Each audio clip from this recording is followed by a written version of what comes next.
Hi friends, welcome to Yashmita logs. ಎಲ್ರಿಗೂ ನಮಸ್ಕಾರ. ಇವತ್ತು ಸಿಂಪಲ್ಲಾಗಿ ಸೋರೆಕಾಯಿ ಸಾಂಬಾರು ಹೇಗೆ ಮಾಡೋದು ಅಂತ ನೋಡೋಣ ಬನ್ನಿ. ಇದು ನೈಟ್ ಡಿನ್ನರ್ಗೆ ಸಿಂಪಲ್ಲಾಗಿ ಟೇಸ್ಟಿಯಾಗಿ ಇರುತ್ತೆ. ವಿಡಿಯೋವನ್ನು ಸ್ಕಿಪ್ ಮಾಡದೆ ಕೊನೆವರೆಗೂ ನೋಡಿ, ಸಬ್ಸ್ಕ್ರೈಬ್ ಮಾಡಿ. ಇಲ್ಲಿ ಎಳೆ ಸೋರೆಕಾಯಿನ ತಗೊಂಡು ನಾನು ವಾಶ್ ಮಾಡಿ ಇಟ್ಕೊಂಡಿದ್ದೀನಿ. ನಂತರ ಸಿಪ್ಪೆ ತಗೊಂಡು ಅದನ್ನು ಚಿಕ್ಕದಾಗಿ ಕಟ್ ಮಾಡ್ಕೊಂಡು ಇಟ್ಕೊಂಡಿದ್ದೀನಿ. ಸ್ಕ್ವೇರ್ ಶೇಪಲ್ಲಿ ಚಿಕ್ಕದಾಗಿ ಕಟ್ ಮಾಡಿದ್ರೆ ಬೇಗ ಬೇಯುತ್ತೆ.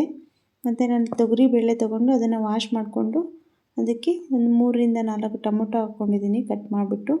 ನಂತರ ಒಂದು 3 ಗ್ಲಾಸಷ್ಟು ವಾಟರ್ ಹಾಕ್ಬಿಟ್ಟು ಬೆಳ್ಳುಳ್ಳಿ ಮತ್ತು ಆಯಿಲು ಹಾಕ್ಬಿಟ್ಟು ನಂತರ ಅರಿಶಿಣವನ್ನು ಹಾಕ್ಕೊಳ್ತಾ ಇದ್ದೀನಿ. ಹಾಕ್ಕೊಂಡು ಚೆನ್ನಾಗಿ ಮಿಕ್ಸ್ ಮಾಡಿಕೊಂಡು ಮತ್ತು ಅದನ್ನು ಲಿಡ್ ಕ್ಲೋಸ್ ಮಾಡಿ ವಿಸಿಲ್ ಬರೋದಕ್ಕೆ ಕುಕ್ಕರಲ್ಲಿ ಇಟ್ಕೊತಾ ಇದ್ದೀನಿ. 2-3 ವಿಸಿಲ್ ಬಂದರೆ ಸಾಕು.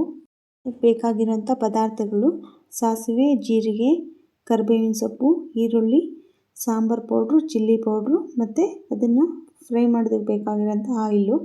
2 ಚಿಕ್ಕದಾದಂಥ ಆಲೂಗಡ್ಡೆ ಕೂಡ ಕಟ್ ಮಾಡಿ ಇಟ್ಕೊಂಡಿದ್ದೀನಿ.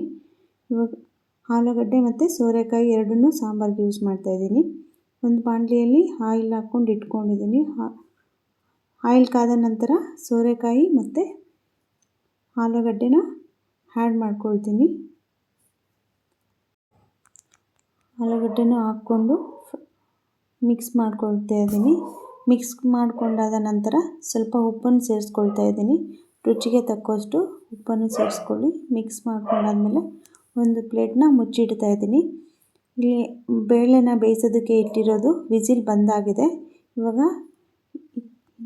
ಗ್ಯಾಸೆಲ್ಲ ಹೋದ ನಂತರ ಇವಾಗ ನಾನು ಅದನ್ನು ಸ್ಮ್ಯಾಶ್ ಮಾಡ್ಕೊಳ್ತಾ ಇದ್ದೀನಿ. ತುಂಬ ನುಣ್ಣಗೆ ಸ್ಮ್ಯಾಶ್ ಮಾಡ್ಕೊಬೇಡಿ, ಬೇಳೆ ಸಿಗೋ ಥರ ಸ್ಮ್ಯಾಶ್ ಮಾಡ್ಕೊಳ್ಳಿ.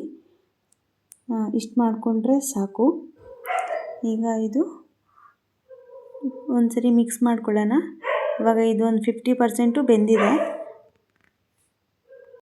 ನಾನಿಲ್ಲಿ ಸೋರೆಕಾಯಿ ಮತ್ತು ಆಲೂಗಡ್ಡೆ ತೊಗೊಂಡಿದ್ದೀನಿ. ಸೊ ನೀವು ಬೇಕಂದರೆ ಇದಕ್ಕೆ ಬದನೆಕಾಯಿ ಕೂಡ ಮಿಕ್ಸ್ ಮಾಡ್ಕೊಬೋದು. ನಾನಿವಾಗ ನೀರು ಹಾಕ್ಕೊಂಡು ಸ್ವಲ್ಪ ಕುದಿಸ್ಕೊಳ್ತಾ ಇದ್ದೀನಿ. ಜಾಸ್ತಿ ನೀರು ಹಾಕ್ಕೊಳ್ಳೋಕೆ ಹೋಗ್ಬೇಡಿ, ಜಾಸ್ತಿ ನೀರು ಹಾಕ್ಕೊಂಡ್ರೆ ತುಂಬ ನೀರಾಗಿಬಿಡುತ್ತೆ. ನಂತರ ಸಾಂಬಾರು ಪೌಡ್ರು ಮತ್ತು ಚಿಲ್ಲಿ ಪೌಡ್ರನ್ನ ಹಾಕ್ಕೊಂಡು ಮಿಕ್ಸ್ ಮಾಡ್ಕೊಳ್ತಿದ್ದೀನಿ. ಜಾಸ್ತಿ ನೀರು ಹಾಕ್ಕೊಂಡ್ರೆ ಸಾಂಬಾರು ತುಂಬ ನೀರಾಗಿಬಿಡುತ್ತೆ ಮತ್ತು ಟೇಸ್ಟ್ ಇರೋಲ್ಲ. ಮತ್ತು ಬೇಳೆ ಕೂಡ, ಬೇಳೆಯಲ್ಲಿ ಸ್ವಲ್ಪ ನೀರಿರುತ್ತೆ ಅಲ್ವಾ, ಅದು ಇದು ಎರಡೂ ಸೇರಿಬಿಟ್ಟು ಜಾಸ್ತಿ ಆಗಿಬಿಡುತ್ತೆ. ನಿಮ್ಗೆ ಎಷ್ಟು ಬೇಕೋ ಅಷ್ಟು ನೋಡಿಬಿಟ್ಟು ನೀರು ಹಾಕ್ಕೊಳ್ಳಿ. ಇವಾಗ ನಾನು ಬೇಯಿಸ್ಕೊಂಡಿರೋಂಥ ಬೇಳೆ, ಟೊಮೊಟೊ ಇದನ್ನ ಸ್ಮ್ಯಾಶ್ ಮಾಡಿರೋದನ್ನು ಮಿಕ್ಸ್ ಮಾಡ್ಕೊಳ್ತಾ ಇದ್ದೀನಿ. ಸ್ವಲ್ಪ ಹೊತ್ತು 1-3 ಮಿನಿಟ್ಸು ಸ್ವಲ್ಪ ಮಿಕ್ಸ್ ಮಾಡಿ ಒಗ್ಗರಣೆಗೆ ಇಲ್ಲಿ ಚಿಕ್ಕ ಬಾಣಲಿಯಲ್ಲಿ ಸ್ವಲ್ಪ ಆಯಿಲ್ ಹಾಕ್ಕೊಂಡು ಕಾದ ನಂತರ ಸಾಸಿವೆ ಮತ್ತು ಜೀರಿಗೆ ಒಟ್ಟಿಗೆ ಹಾಕ್ಕೊಂಡಿದ್ದೀನಿ ನಾನು. ಅದು ಸಿಡಿದ ನಂತರ ಈರುಳ್ಳಿನೂ ಫ್ರೈ ಮಾಡ್ಕೊಳ್ಳಿ. ಸ್ವಲ್ಪ ಲೈಟಾಗೆ ಬ್ರೌನ್ ಕಲರ್ ಬರೋ ಥರ ಫ್ರೈ ಮಾಡಿ, ಟೇಸ್ಟೂ ಚೆನ್ನಾಗಿರುತ್ತೆ. ನಂತರ ಕರಿಬೇವಿನ ಸೊಪ್ಪು, ಸ್ವಲ್ಪ ಹಿಂಗು ಹಾಕ್ಕೊಳ್ಳಿ. ಹಿಂಗು ಹಾಕ್ಕೊಂಡು ಮಿಕ್ಸ್ ಮಾಡ್ಕೊಳ್ಳಿ.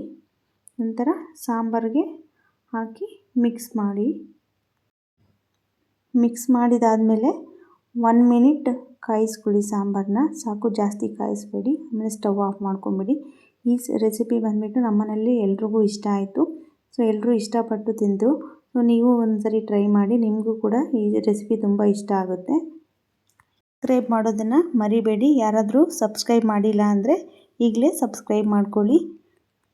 ಲೈಕ್ ಮಾಡಿ, ಶೇರ್ ಮಾಡಿ, ಕಮೆಂಟ್ ಮಾಡಿ. Thanks for watching.